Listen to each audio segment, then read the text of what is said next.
I never thought a single sentence could end a 4-year marriage, but I also never thought my wife would announce to a backyard full of friends that we weren't the kind of couple who needed to discuss major life decisions together. I'm Lucas Morrison, 34 software engineer working from home in Portland's Hawthorne district. Until 6 months ago, I thought I had marriage figured out.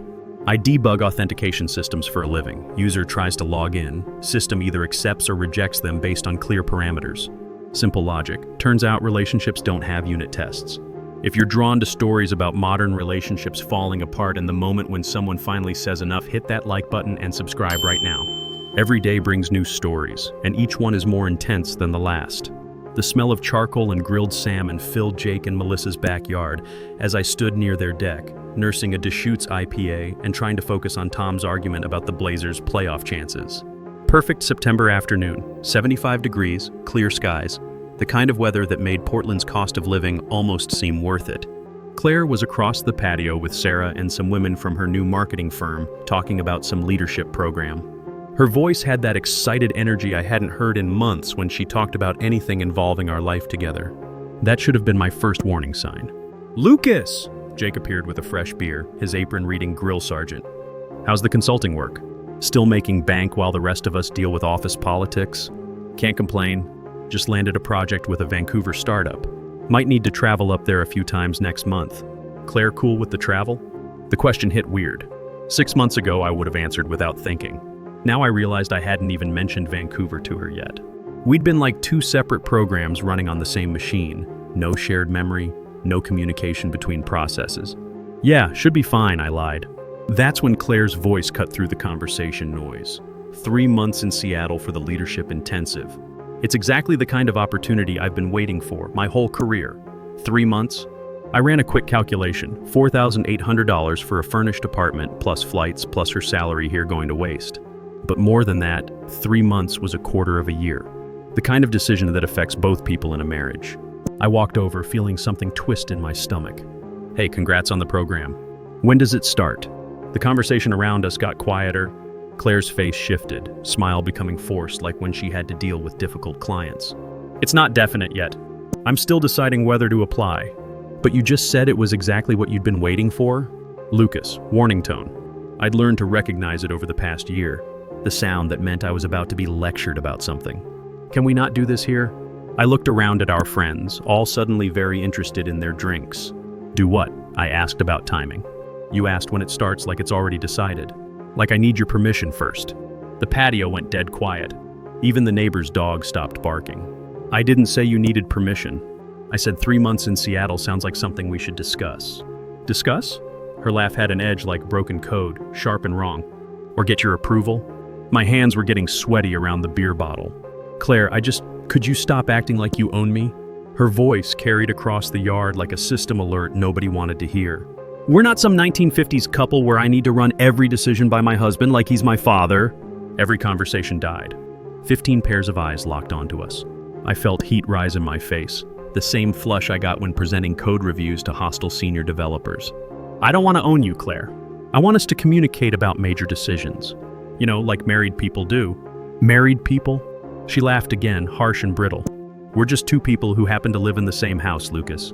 Stop acting like we're some couple who can't make independent choices. Keep watching to see how this all unfolds." The silence that followed felt like a system crash, everything frozen, waiting for someone to restart the process. I could see Tom Bradley shaking his head slightly. Jake looked like he wanted to disappear into his smoker.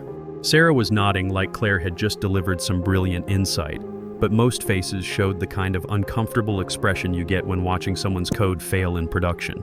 Something cold settled in my chest. Not anger exactly, more like the moment when you realize the bug isn't in your code, it's in the fundamental architecture. The whole system is wrong. I took a slow sip of beer, feeling everyone wait for my response. Part of me wanted to apologize, to debug this like I debugged everything else. Part of me wanted to argue, to defend the logic of my position. Instead, I felt that weird calm that comes when you finally stop trying to fix something that's working exactly as designed. "You know what?" I said, voice carrying clearly. "You're absolutely right." Claire's eyes flickered with something that might have been panic. "We are just two people who happen to live in the same house." My mistake thinking we were more than that. I handed my beer to Jake, who took it like he was handling a live grenade. "Thanks for the great party, man. I'm gonna head out." The walk to my Subaru felt like deploying broken code. You know it's going to crash, but the process is already running. Behind me, urgent whispers started up, but I didn't turn around. Just got in, started the engine, drove home through familiar streets that suddenly felt different. By the time I pulled into our driveway, my phone was buzzing with texts.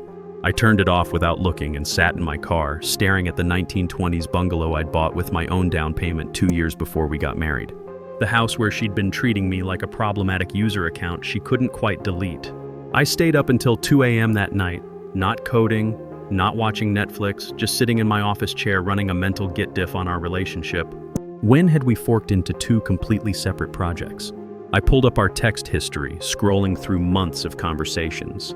The pattern was clear once you looked for it. Every time I'd tried to discuss anything involving both of us, Claire had thrown an exception. 2 months ago, should we book that anniversary dinner at Le Pigeon? Her response, I can make my own reservations, thanks. 6 weeks ago, what do you think about refinancing while rates are low? Her response, it's your house anyway. Do whatever you want. 3 weeks ago, want to grab dinner at that new place on Division? Her response, God, Lucas, I can feed myself. I don't need you planning every meal. How had I not seen it? Every normal couple interaction had been refactored into evidence of my supposed control issues. Every attempt at partnership had been treated like a hostile code review. But tonight, she'd finally pushed to production. We weren't a couple. We were just two people sharing a mortgage. At least now I knew the system requirements. I opened my laptop and started researching divorce lawyers in Portland.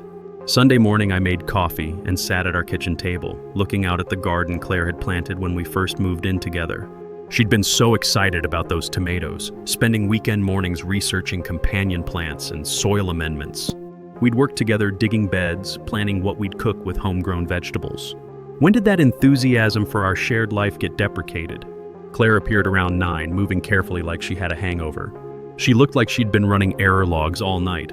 Hair messy, wearing that old Trailblazers t-shirt, testing the waters like someone checking if a crashed server was back online.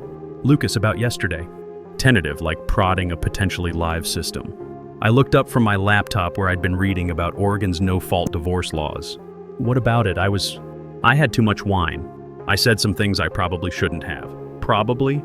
She sat down across from me, wrapping her hands around her coffee mug like it was a security blanket. I don't want you to think I don't value our marriage. Don't you? The question hung between us like a failed database connection. I watched her struggle with an answer, and that struggle told me everything I needed to know. It's complicated, she finally said. It's not complicated, Claire. Either you want to be married to me or you don't. I want to be with you.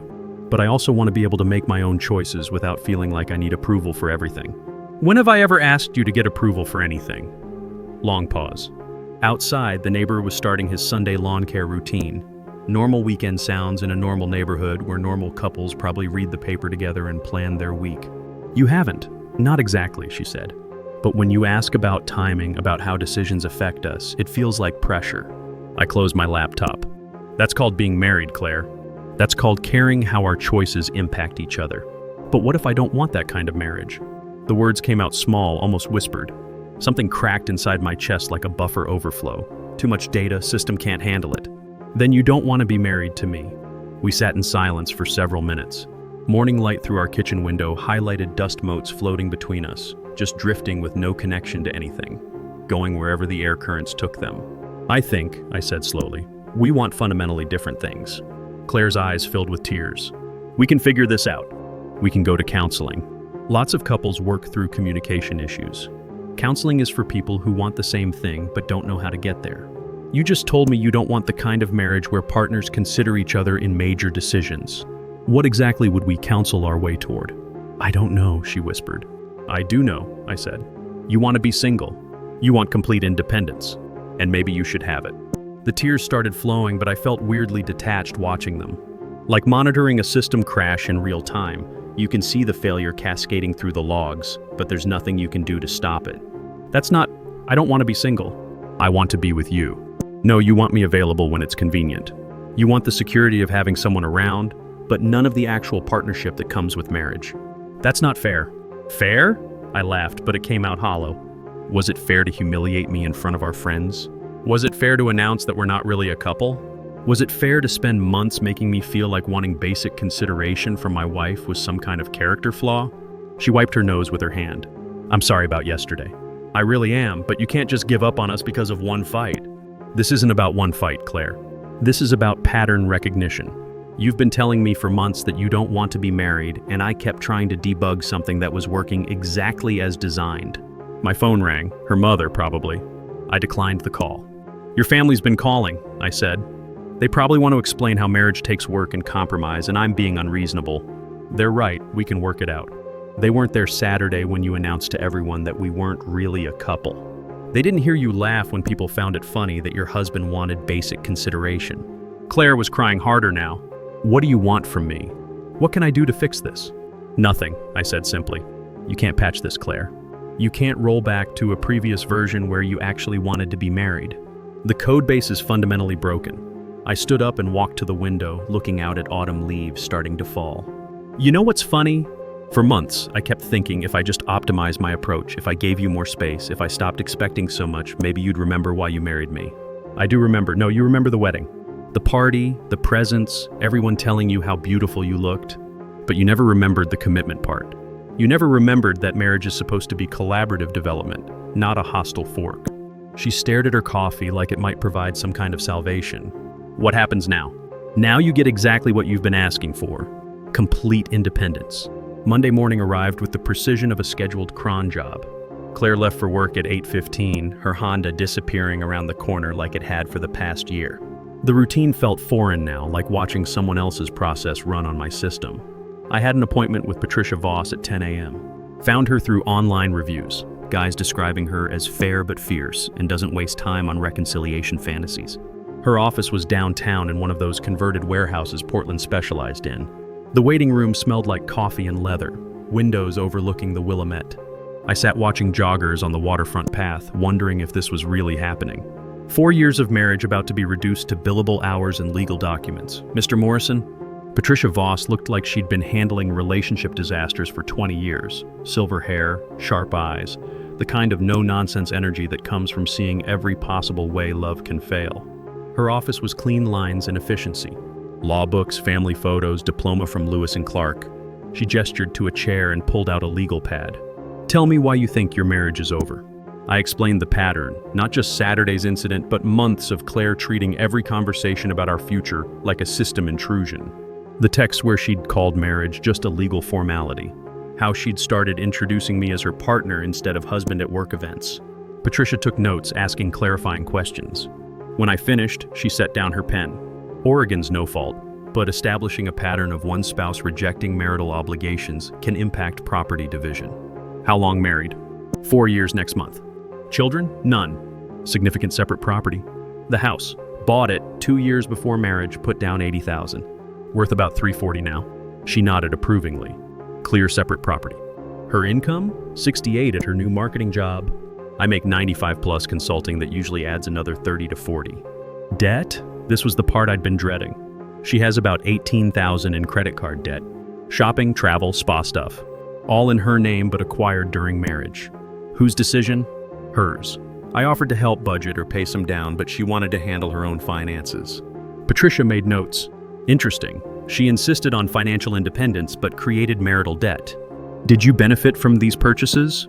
Not really. Mostly clothes, girls' trips, treatments. Things for her. I can have papers drawn by Wednesday, filed Thursday, served Friday. Should be straightforward if she doesn't contest. Cost? $3,500 retainer.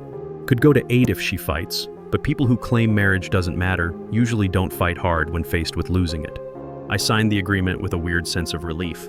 Like finally committing code after weeks of debugging. You know it's going to change everything, but at least something's happening. $3,000, there went the money for our bathroom renovation. The renovation she'd been excited about 6 months ago, back when we still used the word our. But what Lucas didn't know was that Claire had already made her own appointment with a lawyer. I called Noah that evening. We'd been friends since college, survived hangovers and heartbreaks and career changes together. He'd gone through his own divorce 2 years back. Divorce? His voice carried surprise across the connection. Jesus, Lucas, you sure about this? I was on my back deck, looking at Claire's withered tomato plants, drinking a beer. I'm sure she doesn't want to be married to me. But divorce seems extreme. Marriage counseling's a thing. Noah, she announced to 15 people that we're not a real couple. After 18 months of making me feel like wanting basic consideration was toxic masculinity. I heard him open a beer on his end. Okay, walk me through it. I told him about the pattern, the Seattle program, how Claire had started treating our marriage like malware she couldn't quite uninstall. When I finished, Noah was quiet. That sounds familiar, he said finally. Sarah used to do the same thing. Every time I tried to discuss anything involving both of us, she'd accuse me of being controlling. Made me feel crazy. How long did you put up with it? 2 years too long. Kept thinking if I just gave her more space, maybe she'd remember why she married me. Spoiler, she didn't. Regrets? I regret staying as long as I did. I regret accepting treatment no one should accept from someone who's supposed to love them. But ending it? Best decision I ever made. We talked for another hour about lawyers and logistics and the weird grief of choosing to end something you'd hoped would compile and run forever. Wednesday afternoon, I was debugging an authentication module when I heard Claire's car in the driveway at 2:30, way earlier than usual. Footsteps straight to my office, knock and enter without waiting. She stood there holding her phone and a business card, still in work clothes, black slacks, red blouse that made her look professional and competent. The woman who'd built a successful marketing career managed million-dollar campaigns, smart enough to figure out what service of process meant. Lucas, I just got a call from Patricia Voss. She said she was your attorney and needed my work address for service of process. What the hell does that mean? I saved my code and turned to face her. It means exactly what it sounds like. Her face went pale. You hired a divorce lawyer? Without talking to me? When was I supposed to talk to you? Before or after you announced to everyone we know that we're not really a couple? I was upset. I didn't mean it literally. Yes, you did, and you've meant every other variation you've said over the past year. Claire sat down without being invited, using the chair she'd occupied dozens of times when we used to discuss household business. Back when we were collaborative developers instead of competing processes. We haven't even tried counseling. Counseling is for people who want to be married but don't know how. You've made it clear you don't want to be married, at least not in any way that involves actual partnership. That's not true. I pulled up my phone, scrolled to a text from 3 weeks ago. Quote, marriage is just a piece of paper anyway. Some of us value independence more than outdated social contracts. You sent that to your sister while I was sitting right here. Her face flushed. You were eavesdropping. You were on speaker in our kitchen, where I live.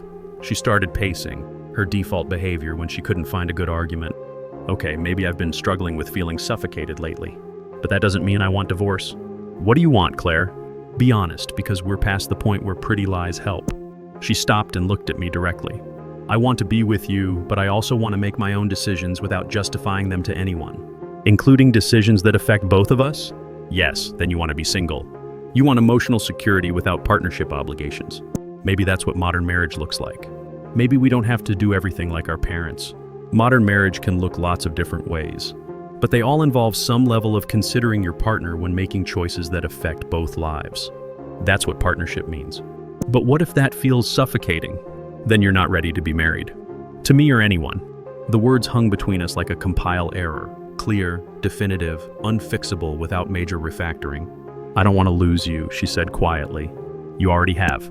You lost me when you decided considering me in your decisions was too high a price for marriage. Friday afternoon, Claire was served at her office. I know because she called at 3:47 and I could hear workplace chatter in the background. What the hell is this, Lucas? Dissolution of marriage? Are you completely insane? I was looking out at the Japanese maple starting to turn orange. Portland fall, beautiful and melancholy. It's exactly what you asked for. Complete independence. I didn't ask for divorce. I was stressed about work and feeling overwhelmed. Claire, you announced to 15 people that we're not a real couple.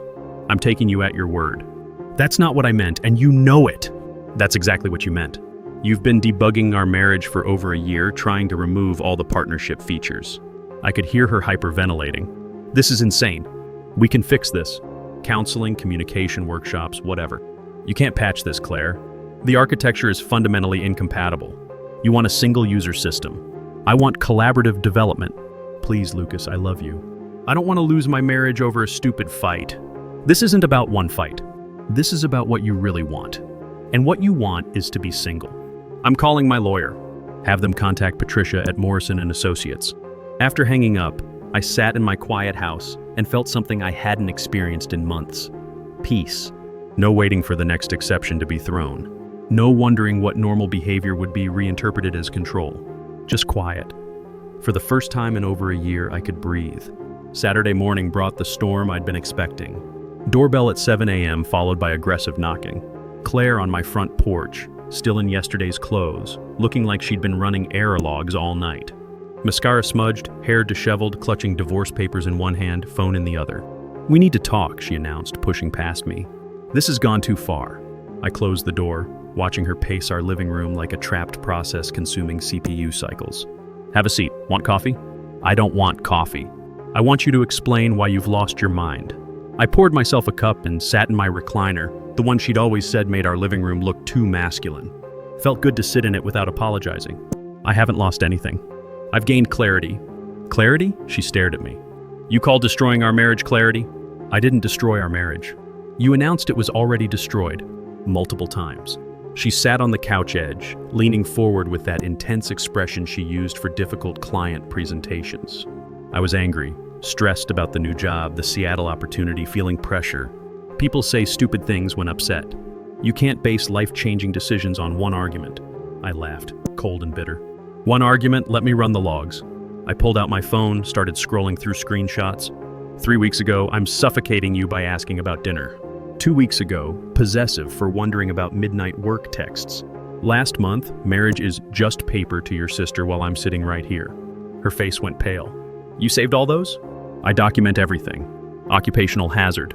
Amazing how clear the pattern becomes when you actually look at the data.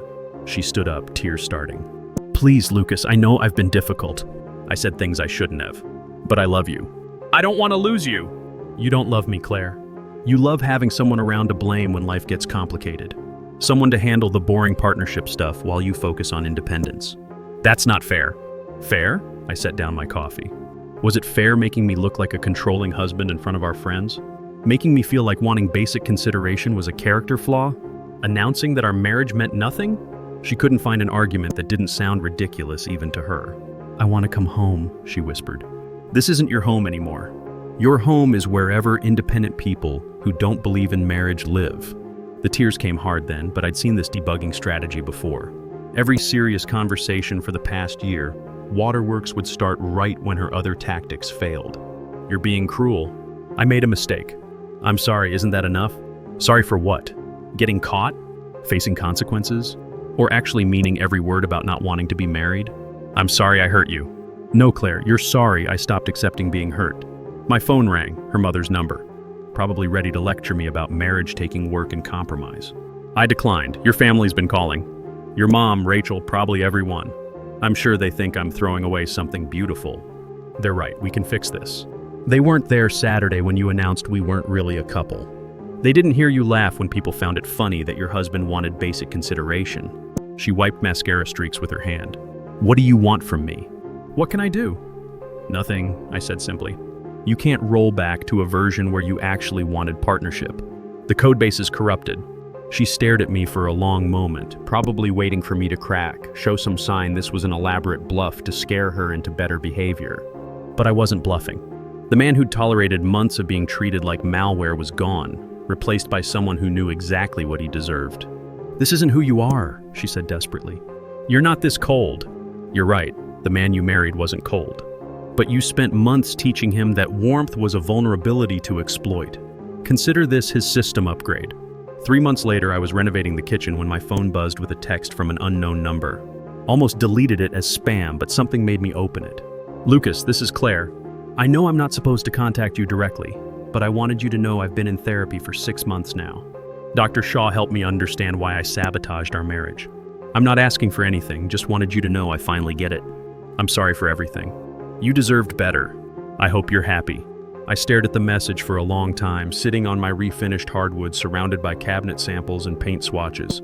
A year ago, this would have sent me into an emotional spiral, made me question every decision. Now, I felt nothing. Just mild curiosity about what prompted this moment of clarity. I didn't respond. There was nothing left to compile. Instead, I called Jennifer, the woman I'd been seeing for 8 months. Met her at a hiking meetup. A software project manager with her own house in Selwood and a refreshing appreciation for direct communication. "Hey," she answered on the second ring. "How's the kitchen coming?" "Good. Want to grab dinner tonight? That new Italian place on Alberta? I'd love that. Pick me up at 7? Perfect. Simple. Direct. No hidden meanings or power struggles. Just 2 adults who enjoyed each other's company making plans together. This is what partnership was supposed to feel like. Jennifer and I discussed major decisions together naturally, without anyone feeling controlled or suffocated. We supported each other's independence while building something together, like collaborative development actually working. Claire had taught me what I wouldn't tolerate. Jennifer was showing me what I should expect. That evening, walking to dinner, she told me about a promotion opportunity requiring travel. We discussed schedules, logistics, how excited she was about the challenge. Normal conversation between partners who respected each other. At dinner, over dessert, she said, "You seem different tonight, more relaxed." I told her about Claire's text, how it affected me, or rather, how it didn't. That must feel strange. Closure you didn't know you needed. Strange part is realizing I already had closure. That whole chapter feels like it happened to someone else. She reached across the table, took my hand. You deserve someone who appreciates what they have instead of resenting it. Simple truth. No drama, no hidden agendas, no system conflicts. Just a woman who understood that love was a choice you made every day, not a constraint you endured. Walking back to her house, I realized Claire had done me the biggest favor of my life by showing her true feelings so clearly I couldn't ignore them anymore. If she hadn't pushed it that far, I might have spent years more trying to fix something fundamentally broken. At home, I deleted Claire's message and went back to the kitchen renovation.